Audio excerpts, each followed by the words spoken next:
Good evening, I'm David Kramer with Alaska Weather. As always, please visit our website, weather.gov/Alaska. Get any updates to the forecast or check out any watches, warnings, or advisories that we have out for your area. You can also call our weather info line, 1-800-472-0391. Get any updates to the forecast through that means as well. To start off, we'll take a quick recap of the high wind warning that we do have out for the Juneau area. We also have a high wind warning that is out for the Haines area. We'll talk a little bit more about those in a second. But some of the highlights for the last 12 hours, we do have some pretty high winds. These are in miles per hour. The Juneau Marine Exchange clocked in at the highest, 109 miles per hour observed. We do have some other areas around the library at 90 miles per hour, Cape Spencer 81 miles per hour. Out up by Haines Harbor 85 miles per hour. And we have some reports of damage in the area from these winds. If you have reports, please visit your website, weather.gov/Juneau. Submit any reports to your area if you're in the Juneau or Haines areas to the Weather Service so we can get an update to the type of damage caused by these very strong winds. Continuing on, we do have high wind warnings out for areas around Juneau and for Haines. It's out until 6 p.m. today for the Haines area and out until 5 a.m. on Friday for the Juneau area. However, winds are expected to remain high continuing into Friday, and we do have a high wind watch out for those same two locations. That will be out Friday evening until Saturday afternoon. Potential of more strong winds getting up into the 70 mile per hour range for that time frame. Then up to the north in the Haines area, and then also by Skagway, we do have wind chill advisories out for those locations going into Friday for some of the areas near Haines and to the west, and then out until around 8 p.m. on Saturday for the Skagway area. A little bit further to the west, out by Kodiak Island, we do have a little bit different story out there. We do have some snow and strong winds expected, bringing in some snow and blowing snow conditions. We are going to put a winter storm watch out for that location. That is expected for Friday night until Saturday afternoon, with snow amounts anywhere from 5 to 10 inches are expected. As we move up to the north, we start out over the St. Lawrence Island area. For St. Lawrence Island, we do have a blizzard warning that is in effect until midnight tonight, dropping visibilities down to a quarter mile or less in that blowing snow. And then out over the central and eastern parts of the interior, wind chill advisories for those locations. The majority of these are going to be out until 3 p.m. on Saturday, and then for the eastern part of the Alaska range until 3 p.m. on Friday. As we look at our satellite imagery, we'll notice actually the lack of a lot of cloud cover, especially low-level cloud cover out over much of mainland part of the state, allowing for colder temperatures in the area. We do have some areas, weaker low pressures out over the eastern part of the Gulf of Alaska, and we can see where we have another area of clearing to the north of southeast where we do have that high pressure helping to create those winds for the Panhandle area. A lot of lower clouds along the coast, and we can see the remnants of the system that brought some warmer air up along the northwest part of the state. Not quite as cold there as it has been, and a lot warmer there than areas further to the east. And then finally, we have another system pushing in towards the western and central Aleutian Islands, bringing a mix of rain and snow to some of those locations. Primarily snow, much of the warmer air staying to the south. As we look at our forecast for the remainder of the day, we do have some snow out over the western Bering, western Aleutians, some of that warmer air pushing up, not quite making it to the central Aleutian Islands. Tongue of warmer air extending out towards the Pribilof Islands, bringing a mix of rain and snow to those locations. Snow further to the north, and areas of blowing snow as we get by St. Lawrence Island when in those blizzard conditions. Out over mainland Alaska, we can see our high pressure extending out over the state, some areas of fog over the upper Yukon Valley. Otherwise, not a lot of precipitation until we get down by Kodiak Island area where we are expecting some snow. And then down in southeast Alaska, primarily wind chill and high wind conditions out there, but there are some areas of blowing snow from just those stronger winds, picking up some of the snow that's already on the ground, and some snow off the coastline out over the eastern portions of the Gulf. Into tonight, pretty similar condition. We're going to see that tight pressure gradient there from that high pressure to the north, bringing those Taku winds into the Juneau area where we do have that high wind warning in effect, with snow staying off out over the eastern part of the Gulf of Alaska. Out over mainland Alaska, we do have some lingering fog through the night up in the upper Yukon Valley, but much of the mainland out of the way of any kind of precipitation. As we drop further to the South Kodiak Island, seeing that snow and conditions that's going to extend out towards the Alaska Peninsula area. Snow over much of the Bering Sea and Aleutian Islands, with some of that warmer air making a mix of rain and snow for the eastern Aleutians, Pribilof Islands. As we move into Friday, continuing to see that mix of rain and snow, but starting to drop further to the south. Otherwise, in the Bering Sea and Aleutians, we are going to have some snow showers with that lingering low pressure that's going to just extend down further to the south across the Aleutians. As we look further to the east, we will have some more snow expected on Friday. That's going to be for Kodiak Island, and that's going to continue and intensify as we get into Friday night time frame, where we do have that winter storm watch in effect for the area. Otherwise, high pressure extending out over much of mainland, however, starting to push off a little bit further to the east, but still the effects keeping precipitation out of the mainland. But we are going to have some lingering fog up in the upper Yukon Valley. Down over southeast, some snow getting a little bit closer, but not quite there for Friday, and we are going to still have a lot of those stronger winds with that gradient from that high pressure, with snow showers staying out over the eastern part of the Gulf of Alaska. Another system starting to approach from the south, and as we move into Saturday, we'll see this system starting to bring snow to southern locations. Warmer air headed in, but not quite there as we move through much of Saturday. And that high pressure finally now extending off to the east, still keeping much of mainland Alaska out of much of the precipitation, with that ridging extending out over the area. But we are having some of those snow showers extend into places of the Alaska Peninsula near Kenai Peninsula, still bringing snow to Kodiak Island, and then we have snow out over through much of the Bering Sea and the Aleutian Islands. Looking at our temperatures now, lows for Friday morning for the Aleutians staying above freezing for the most part until we get way out there out west by Shimia. 29 degrees expected low, 29 for St. Paul as well. For the Bristol Bay area, dropping down below zero into the single negative digits, and that's going to be true of the YK Delta as well. But with that lingering warm air that we have up in the northeastern part of the state, staying above zero as we move up into the Point Hope, Point Lay areas, Seward Peninsula, but starting to drop back below zero as we get further off to the east in the Arctic Peninsula, or Arctic coastline rather. For the interior part of the state, dropping well below zero into the negative teens or negative 20s. Some places a little bit colder, like Northway, dropping down to minus 40 there. Getting warmer as we get to the North Gulf Coast. For South Central Alaska, staying above zero for areas along the North Gulf Coast, Cordova, getting down to 4 degrees, but staying above zero.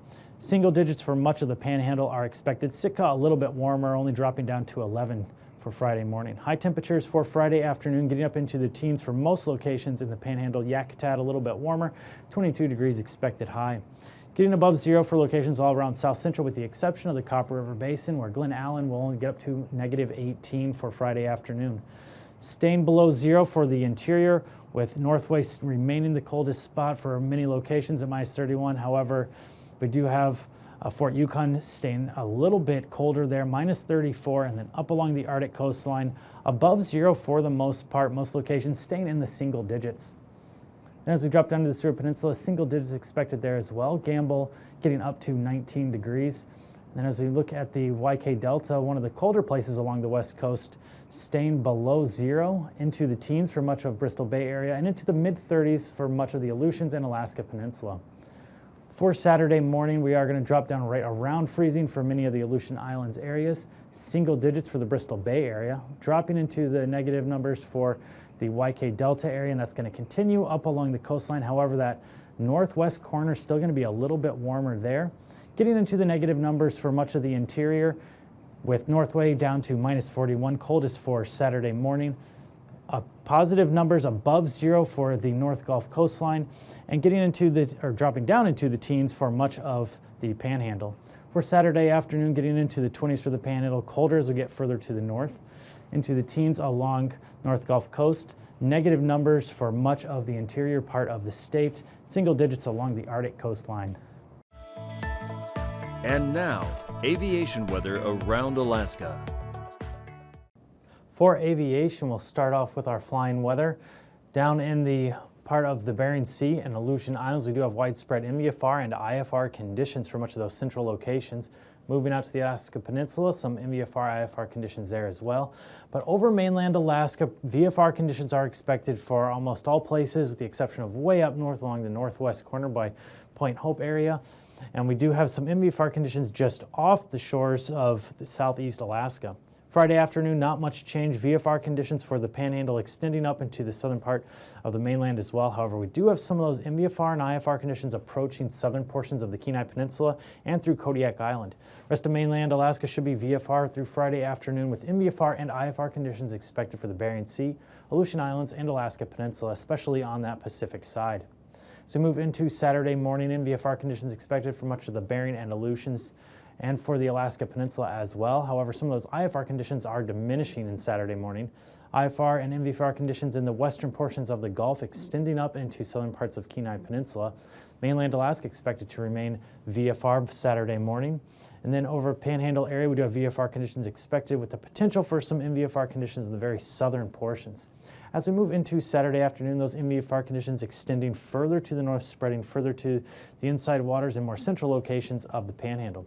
Much of mainland Alaska is going to continue to be VFR throughout Saturday afternoon. However, down in southwest Alaska by the Bristol Bay area, down through Kodiak Island, MVFR conditions are expected, and up in the Norton Sound as well, extending out into the Bering Sea and Aleutian Islands. So take a look at our flights as we do have all the high pressure out over the state, expecting to see some pretty good conditions for flying weather in the passes for Friday. Anaktuvik should be VFR as well as Adigan Pass. Lake Clark Merrill both expected to be VFR as well as rainy and windy passes. Isabel Pass expected to be VFR for Friday as well as Mentasta Pass. Tanita Pass also expected to be VFR and Portage. Moving to the southeast, we do also have Chilkoot and White both expected to be VFR. Taking a look at our freezing levels, south of the Panhandle, we do have our surface freezing line extending out into southern portions of the Gulf of Alaska and staying just south of Kodiak Island. Then moving through the Alaska Peninsula, extending up into the northern part of the Bering Sea and then back down over the western Aleutian Islands. As we look at our icing, staying over that central part of the Bering Sea, we do have some icing extending down to the central and eastern Aleutian Islands, above 3,000 feet expected. Not much over mainland Alaska, but over portions of the Gulf extending from the Alaska Peninsula through Kodiak and then out over southeast Alaska. We do have above 3,000 feet for areas to the west, getting up a little bit higher, 5,000 to 9,000 feet as we get areas further to the east. Taking us to our jet stream, out over the mainland part of the state, we have easterly flow of the jet about 110 knots. That's going to push out into the Bering Sea around 90 knots there, getting up a little bit higher just off the coastline. Southwesterly flow 125 knots, wrapping back around over northwestern part of Canada. Other part of the jet is going to stay south of the Aleutian Islands, 135 knots, dropping down to 120 knots out of that westerly direction. For our 9,000-foot winds, we do have westerly flow out over the western part of the Bering Sea, 10 to 20 knots there, getting a little bit stronger and changing directions as we get over the eastern parts of the Bering. 35 knots expected to go up over the eastern Bering up towards St. Lawrence Island area. And then out over the mainland part of the state, easterly flow is expected with high pressure further to the north. Seeing winds as high as 40 knots over northern locations near the Brooks Range, dropping down to around 10 over the Anchorage Bowl area, but picking up again as we get closer to the Barren Islands and Kodiak Island out of an easterly direction, around 35 knots there. Out over the Panhandle, we are dropping down to around 15 knots, but right off the coast, we are expecting winds to pick up, get up to around 40 knots out of that southeast direction. Down to 3,000 feet, a similar pattern where the more inside waters getting into more inland locations, only around 10 knots by the Panhandle. But right as we get over the Gulf waters, winds do pick up to around 40 knots out of that southeasterly direction. Out over mainland Alaska, stronger winds are expected. Core of the low-level jet around 45 knots over interior part of the state. Winds over southwest a little bit weaker, 15 knots there, picking up to 45 knots over the west coast, dropping down further to the north. Way out over the Bering Sea, westerly flow around 20 to 25 knots is expected. For our turbulence, as expected with some of these stronger winds below 4,000 feet over the Alaska Peninsula, Kodiak Island area. Then we have some in the interior below 6,000 feet, dropping down to below 4,000 feet over the northwestern part of the state, and over the Panhandle below 6,000 feet is expected. We'll be back shortly with the marine forecast. Last week I pointed you in the direction of the North Star. Using that knowledge, we can start star hopping across the sky. There are 2 bears and 2 dogs out there, so let's catch them all. Face north at 9:30 p.m. and find the Big Dipper. These stars mark the rear half and the tail of Ursa Major, or the Great Bear. Remember, the 2 stars on the end of the Big Dipper will point you to the North Star Polaris, which marks the end of the Little Dipper, and the constellation Ursa Minor, or the Little Bear. Boom, 2 bears. Next, turn around and look southeast. The Big Dog Canis Major is easy to find since it has the brightest star, Sirius, for a nose. Then look up to the left of Sirius and you'll find another bright star called Procyon. Procyon is part of the Little Dog, the constellation Canis Minor. What a good boy. Next time you go for a nighttime stroll, show off these bears and dogs and keep looking up.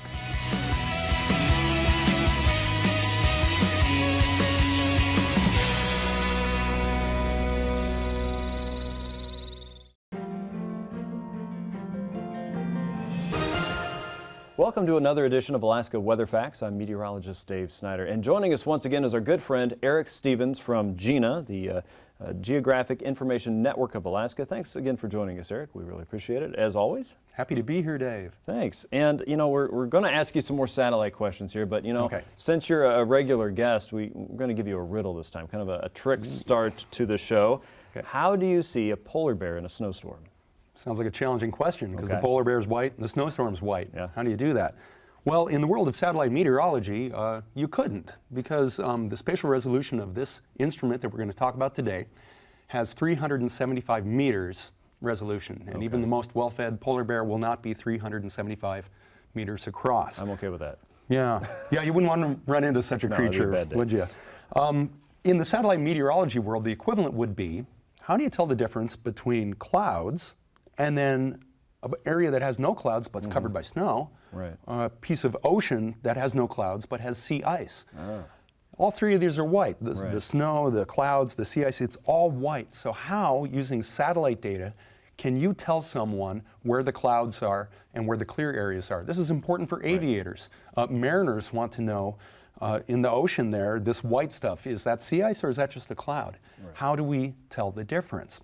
And it turns out, if you look, say, at a picture of Alaska from the springtime, March or April, and it's high noon, so we're getting a lot of sunshine.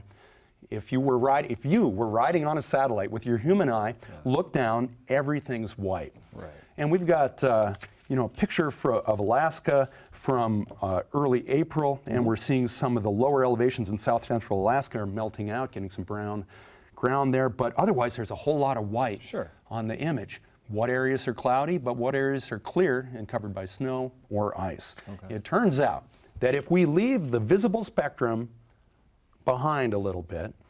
See, a satellite has multiple channels in the electromagnetic spectrum that it can look at. Oh, okay. Part of that's visible light, what we Right. see as humans, but there's a lot going on at other wavelengths.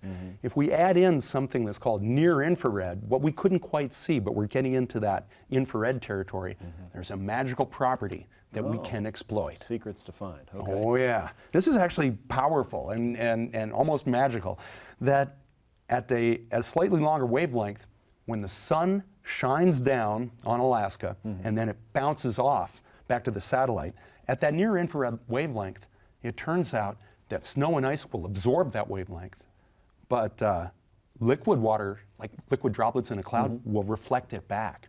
Okay. And that's not the way it works in visible. You know, visible, it just bounces off of all those targets the same. But at near infrared, snow and ice absorbs it, and the liquid will reflect it back. Liquid cloud droplets will do that. Okay. And so an image where everything looks white suddenly becomes colorful. Oh, And the way this recipe works is that the clouds look pink, and the snow-covered ground and the ice-covered ocean look blue.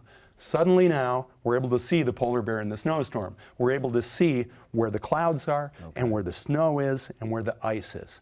This is a powerful advantage. Consider the case zooming into the Bering Strait area. What if you were asked to brief a pilot who wanted to fly, say, from Kotzebue down to Savunga or Gamble, Right. and had to fly VFR, visual flight rules, so they had to stay out of the clouds? Could you use a satellite image where everything is white to provide that pilot any guidance? Be pretty tricky. Very tricky. And that's why we have to go to this other recipe where the all-white polar bear in the snowstorm becomes more colorful. And now we can tell the pilot, aha, this is a cloud you want to stay out of, but over here, sure, it looks white in the visible spectrum, Right. but what we're doing, we'll show you, oh, this is just snow-covered ground, but it's clear, so you can fly right through there, visual flight rules. Same thing for a mariner who might want to get down to St. Lawrence Island, say, but has to avoid the sea ice. This product has applicability there as well. Wonderful. It's an amazing new technology, so many new channels. The satellite that makes this imagery actually has 22 different channels that it looks at. 22 secret decoder rings. 22 secret I love decoder it. rings. Okay. You know, I liken this to an activity I had in the car when I was growing up. We go on long car rides, and we do all the work in these activity books to, you know, stay calm, cool, and collected for our parents who are trying to get us across the state. But to get the answer, the real answer, you had to apply that red sheet to see the answer or the secret path or whatever the message was in that activity book to get you onto the next page. And it's also like a photography filter, right? If you're taking a lot of pictures, you can apply different colors to see different parts of that image. I mean, that sounds a lot like what you're talking about. Oh, you know it. The information is in there all along. We just have to combine the channels in a way to reveal what's in there. And by the way, you're dating yourself. So you didn't have an iPad in the back of the car? No, sir. Right? Okay. Well, we have, lastly, for dessert. Okay. There's a great image of the same kind of recipe. We're looking at South Central Alaska the first week of January. In first week of January, the sun, even at noon, is really low on the horizon, barely up. And in this image, the fun thing is the shadow of Dehne. We can see the shadow of Dehne over a lower pink cloud deck. Yeah, that's amazing. And Dehne at 20,000 feet casts a big shadow. So this is another, just for fun, kind of application here. This is called multispectral satellite imagery, and it's the future. And happily, the future is now. Oh, that is fascinating. And 22 different secrets that can be revealed from just one satellite tool that's floating overhead.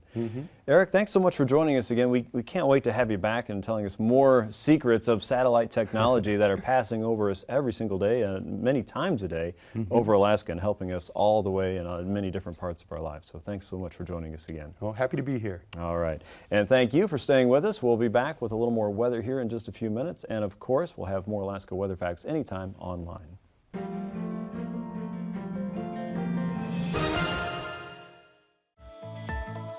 And now, marine weather around Alaska.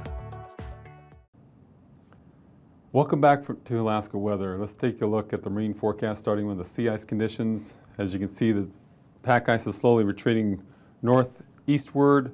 We have some lower concentration showing up there just north of the St. Lawrence Island, also in Norton Sound. And we also had some lower concentrations in Kotzebue Sound.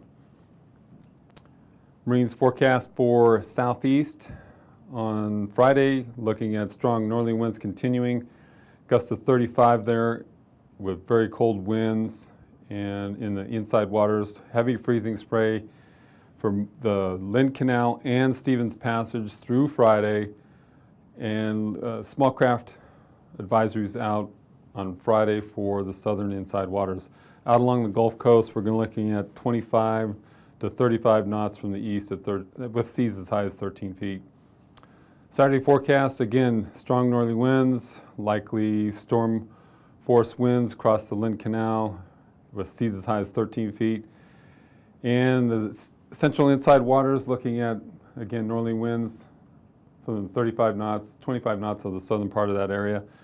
Out along the outside waters, again, mostly easterly winds, 35 knots, 25 knots over the northern part of that area with seas as high as 18 feet of the southern part of the outside waters. South Central Friday's marine forecast, again, easterly winds, seas generally from the east at 25 to 30 with seas as high as 9 feet. In the Cook Inlet region, looking at northerly winds, 15 to 30, 35 there near Kamisak Bay with gale force winds on the southern side of that Cook Inlet, seas as high as 12 feet. Saturday's forecast, South Central, again, north to northeasterly winds, 15 to 40 knots there as you get closer to Kodiak Island, seas as high as 20 feet. In the Cook Inlet, 20 to 40 knots, approaching gale force there on Saturday with seas as high as 16 feet of the southern part of the Cook Inlet. For Alaska Peninsula and Kodiak Island, winds generally from an easterly direction, 25 to 30 knots, seas as high as 13 feet of the southern part. As you get closer to the Alaska Peninsula, on the north side of the peninsula, seas from the east at 25 knots in Bristol Bay, northeasterly at 25 knots. And for Saturday, looking at generally northeasterly winds, 30 to 40 knots, especially in the Shelkoff Strait, seas as high as 16 feet there. Out on the south side, 17 to 19 feet seas, north side of the peninsula, generally from an easterly direction at 25 knots. Aleutian chain for Friday, looking at generally winds from the north or northeast at 20 to 35 knots there. Out on the western Aleutians, generally from the west at 25 to 30 knots. Seas as high as 15 feet on the southern side near Atka and Adak. Seas 15 to 17 feet there. And Saturday's forecast winds generally from a northerly direction, 25 to 30, seas as high as 13 feet near Nikolsky, and out along the western Aleutians, winds generally from the west at 20 knots. West coast, out along the pack ice, winds generally offshore, 20 to 25 knots as you get closer to St. Matthew Island. Winds generally from the southeast at 25 knots, Preblos easterly 25 knots, seas 10 to 11 feet out ahead of that pack ice. On Saturday, again, offshore winds 15 to 20 knots, 25 knots there near the mouth of the Kuskokwim, out over the pack ice, and then as you get closer to St. Matthew Island, seas from the generally southerly direction, 15 to 20 knots out there with seas as high as 8 feet. And for the Arctic coast, Beaufort Sea, winds from the southwest at 15 knots. Out through the Bering Strait, winds generally from the south or southeast, from 25 to 30 knots. And on Saturday, Beaufort Sea from the east at 15 knots. Offshore winds otherwise 15 to 20 knots along the pack ice.